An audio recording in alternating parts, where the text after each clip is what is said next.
78 ans après le débarquement de Normandie, les États-Unis reviennent au secours de l'Europe avec de l'énergie. D'ici la fin de l'année, les Américains s'engagent à livrer aux Européens 15 milliards de mètres cubes supplémentaires de gaz naturel liquéfié.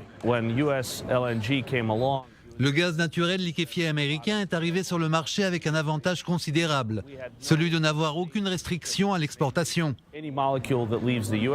Ce qui veut dire que nos clients, à l'exception d'une poignée de pays interdits, peuvent nous acheter ce qu'ils veulent. Cela nous donne une très grande flexibilité.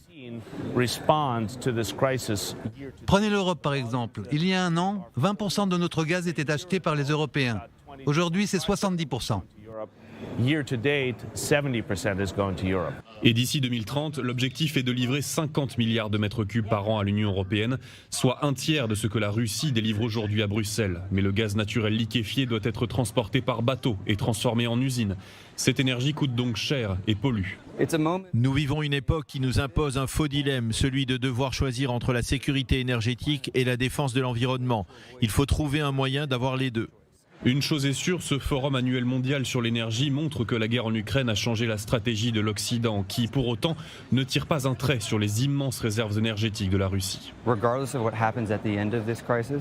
Quelle que soit l'issue de cette guerre, ces ressources seront toujours disponibles et je ne parle pas seulement des hydrocarbures, mais aussi des métaux qui sont dans le sous-sol de la Russie, comme le nickel et le palladium. La question est de savoir comment continuer à commercer avec les Russes, quelle que soit la nature du pouvoir en Russie et quelles que soient les relations entre Moscou et Washington.